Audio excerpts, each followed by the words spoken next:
కమలాపూర్ మండల కేంద్రంలోని పెట్రోల్ బంక్లో ఇటీవల జరిగిన సైబర్ క్రైమ్ను పోలీసులు ఛేదించారు. దొంగలను పట్టుకుని నేడు రిమాండ్ చేసినట్లు కాజీపేట ఏసీపీ పింగిలి ప్రశాంత్ రెడ్డి మీడియాకి తెలిపారు. పెట్రోల్ బంక్లో క్యాషియర్గా పనిచేస్తున్న జక్కురాజు అనే వ్యక్తి దగ్గరికి ఒక గుర్తు తెలియని వ్యక్తి వచ్చి క్రెడిట్ కార్డులో 50,000 రూపాయలు డబ్బులు జమ చేయాలని అడగడంతో తను ఇచ్చే కమిషన్కు ఆశపడి ఆ వ్యక్తికి సంబంధించిన ఫోన్ నెంబర్కు ఫోన్పే ద్వారా డబ్బులు పంపాడు బాధితుడు.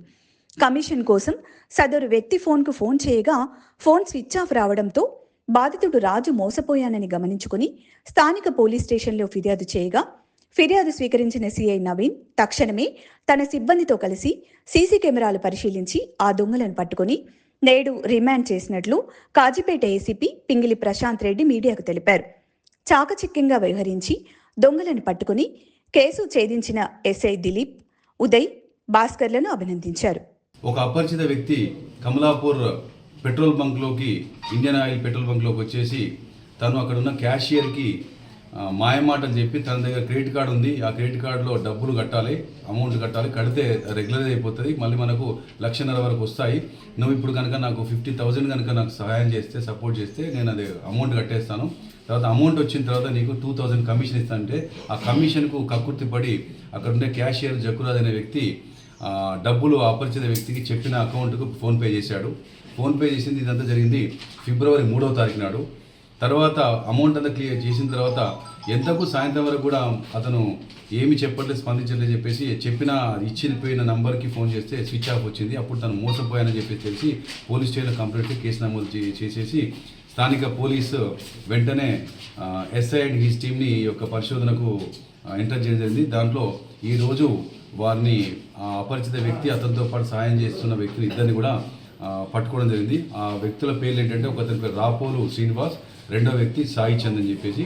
ఈ ఇద్దరు వ్యక్తులు, ఒకతను మహబూబాబాద్ జిల్లాకు సంబంధించిన వ్యక్తి రాపోలు శ్రీనివాస్, రెండో వ్యక్తి కాకినాడకు సంబంధించిన అతను. వీళ్ళిద్దరు కూడా గతంలో ఖమ్మం జిల్లా జైల్లో ఖమ్మంలో వీళ్ళిద్దరు పరిచయం అయ్యారు. ఒక వ్యక్తి రాపోలు శ్రీనివాస్ గతంలో మన కమిషనరేట్లను ఒక 5 ప్లేస్లో 5 ప్రాంతాలలో ఈ యొక్క సిమిలర్ అఫెన్సెస్ చేశాడు.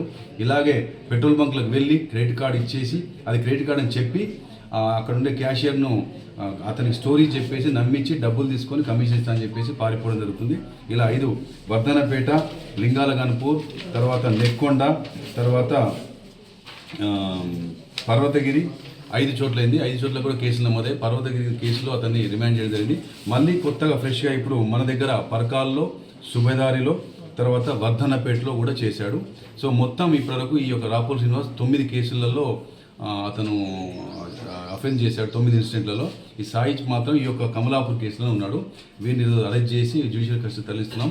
దీనికి అంతటి కారణం ఏంటంటే అపరిచిత వ్యక్తి వచ్చేసి పెట్రోల్ బంక్లో బిజీ ఉంటాయి, హడావిడి ఉంటుంది. ఆ క్యాషియర్ దగ్గరికి వెళ్ళి అతనికి ఏదో ఒక మాయమాటలు చెప్పి కమిషన్ అని ఇస్తానని చెప్పేసి, కొంత ఫేవర్ చేయమని చెప్పేసి తన దగ్గర క్రెడిట్ కార్డ్ అని చెప్పేసి ఇచ్చి, అది యాక్చువల్ క్రెడిట్ కార్డు కాదు, ఎక్కడో ఏటీఎంలలో అక్కడిక్కడ వదిలేసిపోయిన డెబిట్ కార్డులను ఇవ్వడం, డబ్బులు తీసుకోవడం, పోవడం. ఇదంతటి కారణం ఏంటంటే కొత్త వ్యక్తులు వచ్చి కథలు చెప్తే, కట్టుకథలు చెప్తే, మాయమాటలు చెప్తే నమ్మి కమిషన్కు ఆశపడి ఈ రకంగా డబ్బులను పోగొట్టుకోవడం.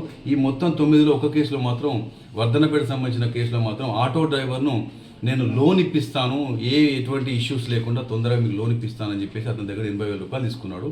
మిగతా 8 కేసులు కూడా మాత్రం పెట్రోల్ బంక్లోనే ఈ యొక్క ఎంఓ వాడాడు. ఈ సందర్భంగా ఒకటే ప్రజలందరూ విజ్ఞప్తి ఏంటంటే, అపరిచిత వ్యక్తులు ఎవరొచ్చినా మాయమాటలు చెప్పి కథలు చెప్తుంటే ఆశపడి, తొందరపడి, అది ఫోన్లో చెప్పొచ్చు, లేకపోతే ఫిజికల్ డైరెక్ట్ చెప్పొచ్చు. కాబట్టి ఈ మధ్య కాలంలో సైబర్ ఫ్రాడ్స్ అన్ని ఇలానే జరుగుతున్నాయి. కాబట్టి మనకు ఎవరు కూడా ఏ కష్టం లేకుండా మనకు ఈజీగా మనకు డబ్బులు ఇవ్వడానికి వారు మన బంధువులు కాదు, మన తోబుట్టువులు కాదు. కాబట్టి అపరిచిత వ్యక్తులు చెప్పే మాయమాటలకు, ముచ్చట్లకు, ఫోన్ కాల్స్కు, మెసేజ్లకు, లింకులకు నమ్మి మోసపోతూ, అలాగే ప్రత్యక్షంగా వచ్చినా కూడా ఆ కమిషన్లకు కక్కుర్తిపడి తొందరపడి చేస్తే మాత్రం ఇలాంటి పరిస్థితి మోసపోవాలి.